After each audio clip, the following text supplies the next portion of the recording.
प्रेम से बोले श्री सत्यनारायण भगवान की जय। आज के दिन श्री सत्यनारायण भगवान की कथा पढ़ी एवं सुनी जाती है।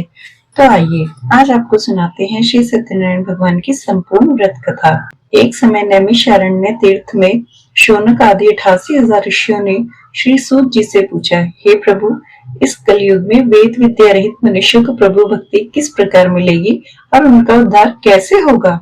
इसलिए हे मुनि श्रेष्ठ, आप कोई ऐसा तप कहिए जिससे थोड़े समय में ही पुण्य प्राप्त हो और मनवांचित फल मिल जाए। वह कथा सुनने की हमारी बहुत इच्छा है।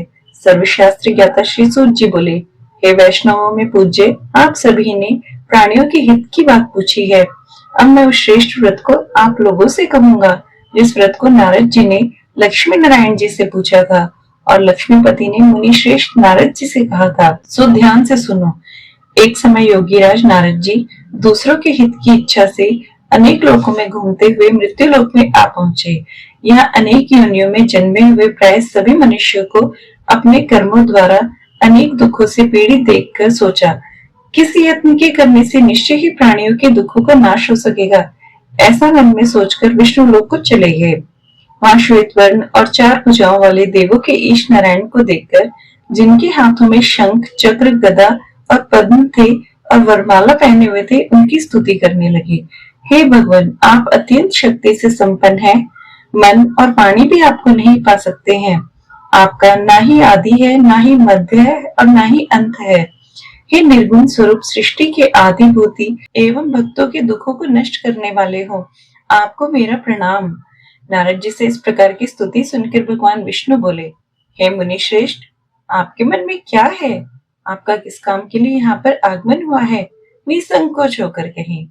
तब नारद मुनि बोले, मृत्यु लोक में सब मनुष्य जो अनेक योनियों में पैदा हुए हैं, अपने अपने कर्मों के द्वारा अनेक प्रकार के दुखों से दुखी हो रहे हैं।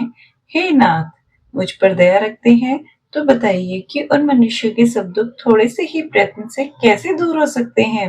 हे नारद, तुमने मनुष्य की भलाई के लिए बहुत अच्छी बात पूछी है। जिस काम को करने से मनुष्य मोह से छूट जाता है, वह मैं कथा आज तुम्हें सुनाता हूँ। बहुत पुण्य देने वाला स्वर्गलोक तथा मृत्युलोक दोनों में एक दुर्लभ उत्तम व्रत है। आज मैं प्रेम वश होकर तुमसे कहता हूँ, सत्यनारायण का यह व्रत अच्छी तरह विधि पूर्वक करने से मनुष्य आयु पर्यंत यहाँ सुख भोग कर मरने पर मोक्ष को प्राप्त होता है।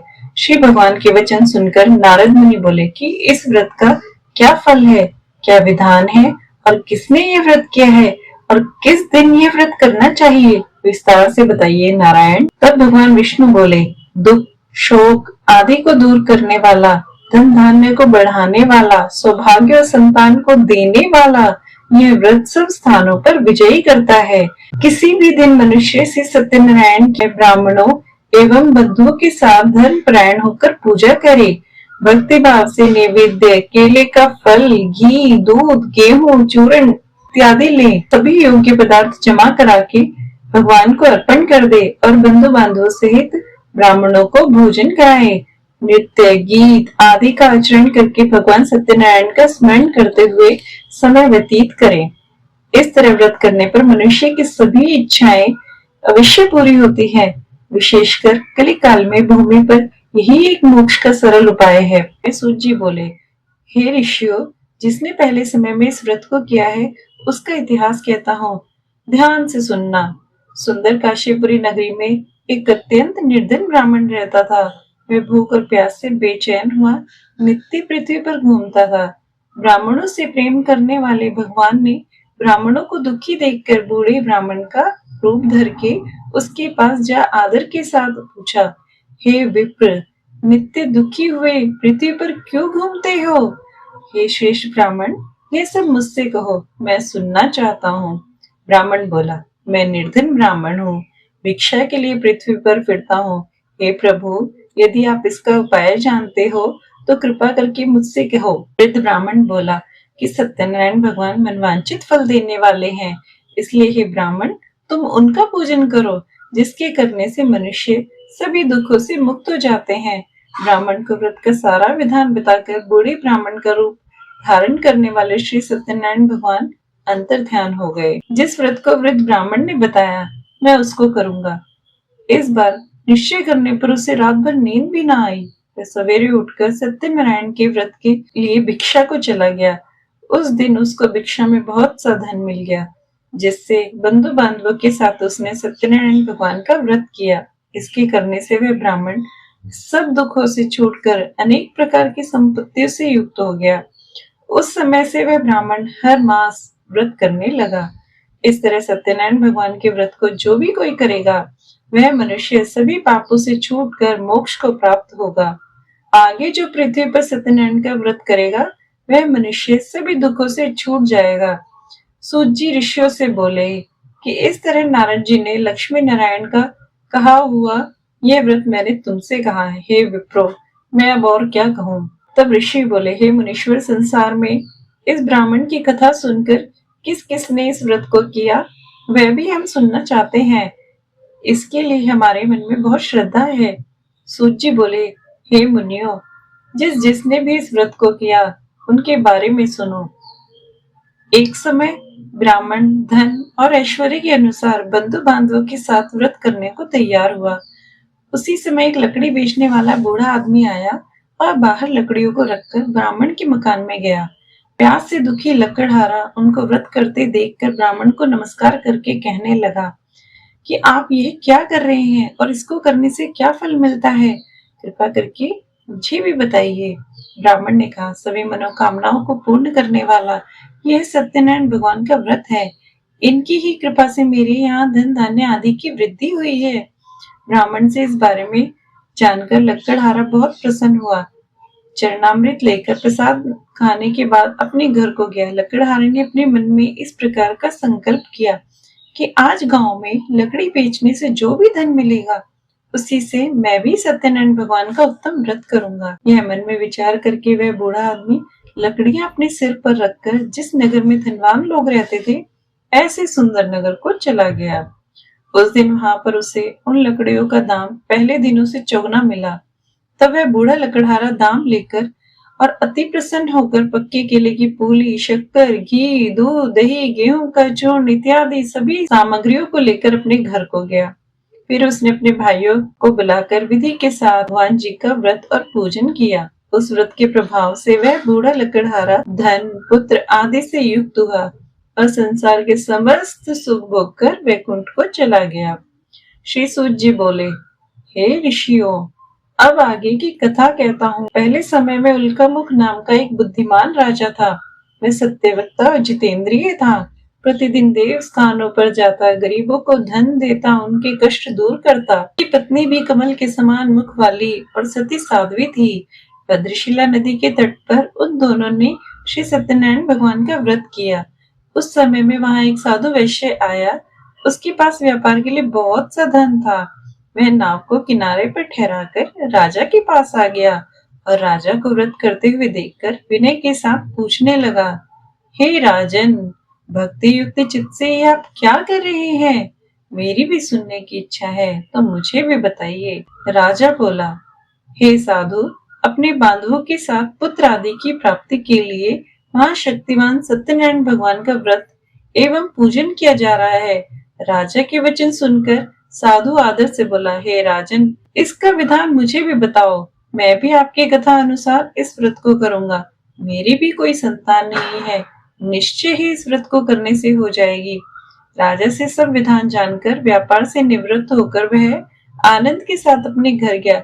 साधु ने अपनी स्त्री को संतान देने वाले इस व्रत का समाचार सुनाया और कहा कि जब मेरी संतान होगी तब मैं इस व्रत को जरूर करूंगा। साधु ने ऐसे वचन अपनी स्त्री लीलावती से कहे। एक दिन उसकी स्त्री लीलावती पति के साथ आनंदित होकर सांसारिक धर्म में प्रवृत्त होकर सत्यनारायण भगवान की कृपा से गर्भवती हो गई। 10वें महीने में उसके एक सुंदर कन्या का जन्म हुआ।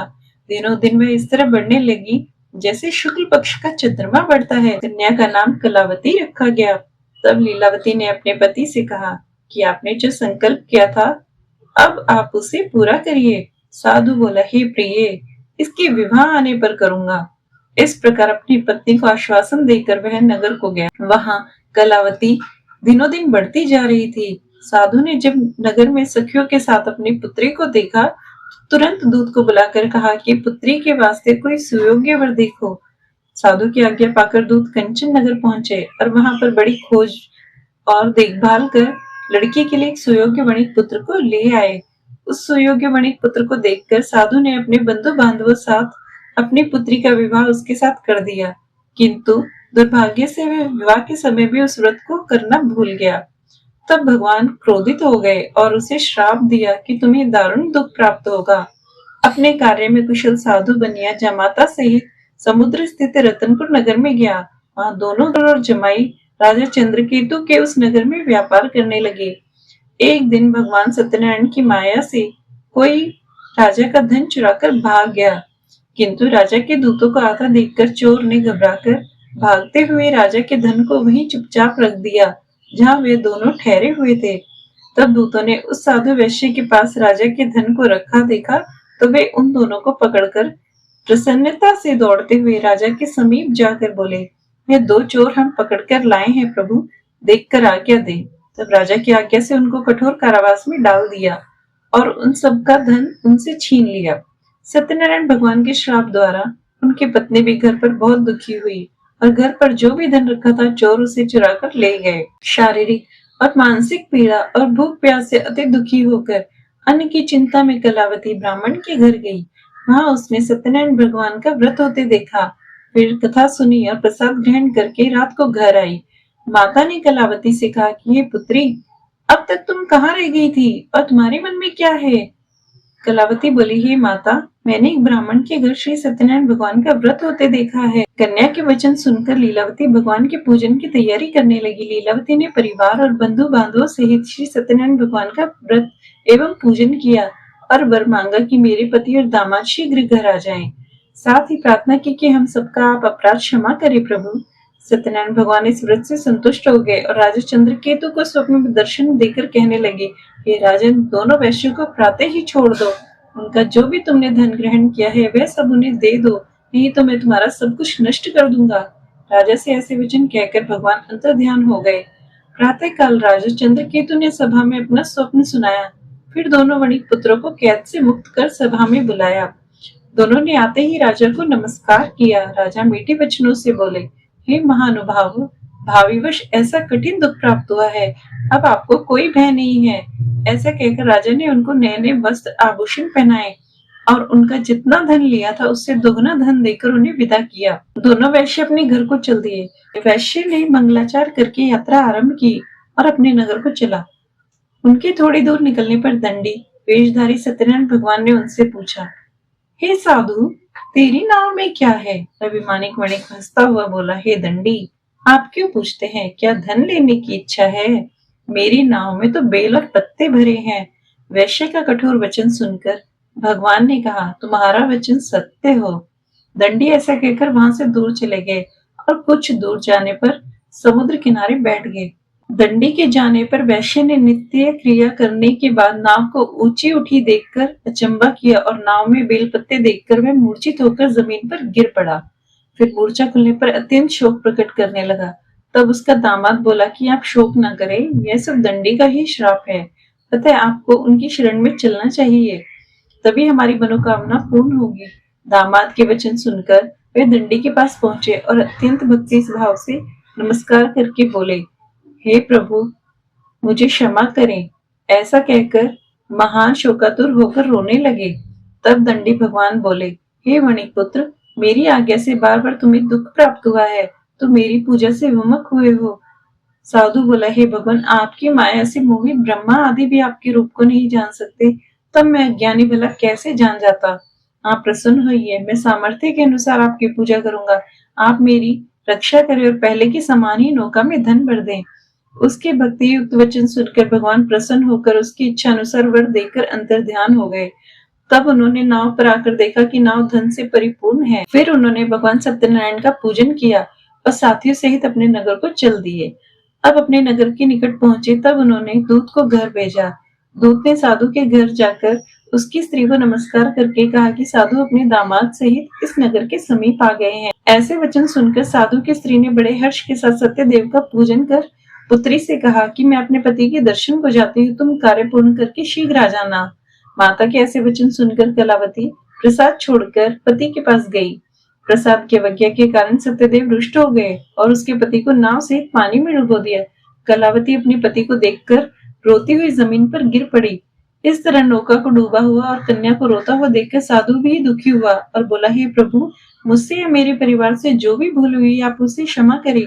उसके ये वचन सुनकर भगवान सत्यदेव प्रसन्न हो गए और आकाशवाणी हुई कि हे साधु, तेरी कन्या मेरे प्रसाद को छोड़कर आई है, इसलिए इसका पति अदृश्य हुआ है। यदि वह घर जाकर प्रसाद खाकर लौटे तो इसे इसका पति अवश्य मिलेगा। ऐसी आकाशवाणी सुनकर कलावती ने घर पहुंचकर प्रसाद खाया, फिर आकर पति के दर्शन किए। तत्पश्चात साधु ने बंधु बांधवों सहित सत्यदेव का विधि पूर्वक पूजन किया। उस दिन से वह पूर्णिमा को सत्यनारायण भगवान का पूजन करने लगा। फिर इस लोक का सुख भोगकर अंत में स्वर्गलोक को गया। सूत जी बोले, हे ऋषियों, मैं और भी कथा कहता हूँ, सुनो। प्रजा पालन में लीन तुंगध्वज नाम का एक राजा था। उसने भी भगवान के प्रसाद का अनादर किया और फिर बहुत दुख पाया। एक समय वन में जाकर वन्य पशुओं को मारकर बड़ के पेड़ के नीचे आया। उसने वहां ग्वालों को भक्ति भाव से बांधवों सहित सत्यनारायण भगवान का पूजन करते देखा। राजा देखकर भी अभिमान में वहां नहीं गया और ना ही पूजन किया और ना ही नमस्कार।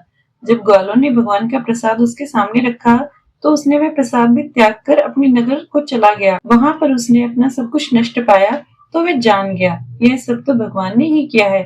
तब वह दोबारा ग्वालों के समीप गया और विधि पूर्वक पूजन करके प्रसाद खाया और क्षमा मांगी तो सत्यदेव भगवान की कृपा से जैसा पहले था वैसा ही हो गया। अंत में दीर्घ काल तक सुख भोग कर मरने पर मोक्ष को प्राप्त हुआ। जो मनुष्य इस परम दुर्लभ व्रत को करेगा, भगवान सत्यनारायण की कृपा से उसे धन धान्य की प्राप्ति होगी। निर्धन धनी और बंदी बंधनों से मुक्त होकर निर्भय हो जाते हैं।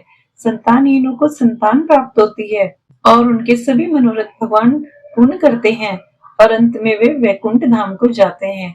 ये सत्य है। श्री सूत जी कहते हैं, ब्राह्मणों, आपको मैंने श्री सत्यनारायण भगवान की व्रत की ये पावन कथा सुनाई। इस व्रत का पालन करके मनुष्य सभी दुखों से मुक्त हो जाता है। विशेषकर कलयुग में यही सत्यनारायण जी की पूजा महान फल देती है। कोई इन्हें सत्यदेव के रूप में पूजता है तो इन्हें कोई लक्ष्मी नारायण के रूप में। अनेक रूपों में भी सत्यनारायण भगवान सभी के मनोरथ पूर्ण करते हैं। हे श्रेष्ठ मुनियों, जो मनुष्य नित्य इसका कथन पठन व श्रवण करता है, भगवान की कृपा से उसके सभी पाप नष्ट हो जाते हैं। प्रेम से बोलो श्री सत्यनारायण भगवान की जय। इति श्री सत्यनारायण व्रत कथायां संपूर्णम। जय हो लक्ष्मी नारायण भगवान की जय। अगर आपको हमारी ये कथा सुनने में अच्छी लगी हो तो आप हमारे चैनल को लाइक और सब्सक्राइब जरूर करें।